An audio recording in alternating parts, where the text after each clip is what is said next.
প্রিয় দর্শক, আজ আমরা আছি মতলব উপজেলার ঐতিহ্যবাহী পানির ট্যাঙ্কি এলাকায়। এখান থেকেই শুরু হয়েছে আমাদের আজকের ভ্রমণ। আমাদের গন্তব্য চিরচেনা মতলব বাজার। চলুন পুরনো স্মৃতির পথ ধরে ঘুরে দেখি মতলব শহরের অতীত, বর্তমান এবং উন্নয়নের নানা চিত্র।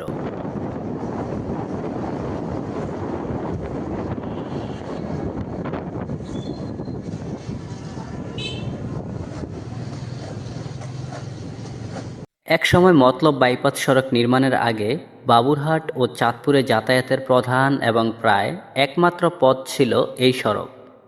প্রতিদিন হাজার হাজার মানুষ এই পথ দিয়ে কর্মস্থল, শিক্ষা প্রতিষ্ঠান এবং ব্যবসার প্রয়োজনে যাতায়াত করতেন।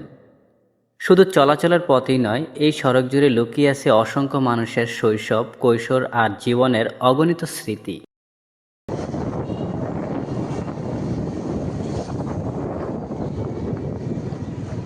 আমরা ধীরে ধীরে সামনে এগিয়ে যাচ্ছি।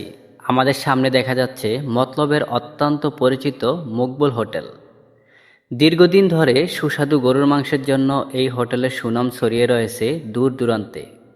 প্রতিদিনই অসংখ্য ভোজনরসিক এখানে ভিড় জমান সেই বিখ্যাত স্বাদ উপভোগ করার জন্য।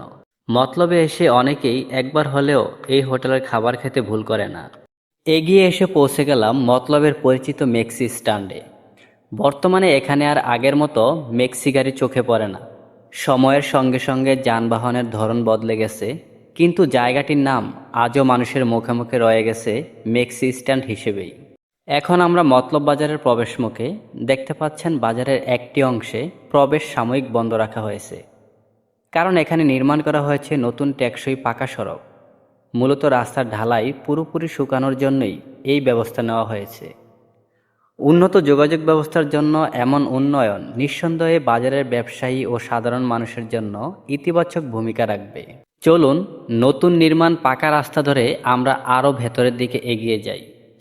একসময় নারায়ণপুর সহ আশেপাশের বিভিন্ন এলাকা থেকে মানুষ নিত্য প্রয়োজনীয় কেনাকাটার জন্য নিয়মিত মতলব বাজারে আসতেন।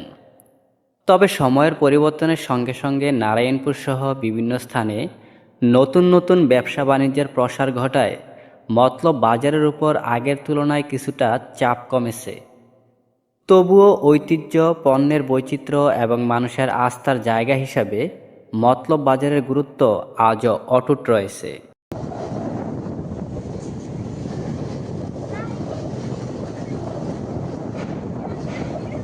চলতে চলতে আমরা চলে এসেছি মতলবের সেই পুরনো মঠের স্থানে। দীর্ঘদিন ধরে এটি ছিল এলাকার একটি পরিচিত স্থাপনা। তবে জনসাধারণের চলাচল স্বাভাবিক রাখতে এবং রাস্তা প্রশস্ত করার স্বার্থে স্থানীয়দের সঙ্গে আলোচনার ভিত্তিতে এটি ভেঙে ফেলা হয়েছে। উন্নয়নের স্বার্থে নেওয়া এই সিদ্ধান্ত আজ চলাচলকে আরও সহজ ও নিরাপদ করেছে। মতলব বাজার শুধু একটি বাজার নয়, এটি চাঁদপুর জেলার অন্যতম গুরুত্বপূর্ণ উপজেলা ভিত্তিক বাণিজ্যিক কেন্দ্র। প্রতিদিন হাজারো মানুষ এখানে কেনাকাটা, ব্যবসা ও বিভিন্ন প্রয়োজনে আসেন। এই বাজারকে ঘিরে গড়ে উঠেছে অসংখ্য মানুষের জীবিকা, স্মৃতি, সম্পর্ক এবং জীবনের নানা গল্প। সময়ের সঙ্গে অনেক কিছু বদলে গেছে, কিন্তু মতলব বাজারের ঐতিহ্য, প্রাণচঞ্চল এবং মানুষের ভালোবাসা আজও একই রকম অটুট রয়েছে। আজকের ব্লগ এখানেই শেষ করছি। ভিডিওটি যদি আপনাদের ভালো লাগে তাহলে অবশ্যই একটি লাইক করবেন, মূল্যবান মতামত কমেন্ট বক্সে জানাবেন এবং আমাদের পরবর্তী ভ্রমণ ও তথ্যবহুল ভিডিওগুলো পেতে আমাদের সঙ্গেই থাকুন। আল্লাহ হাফেজ।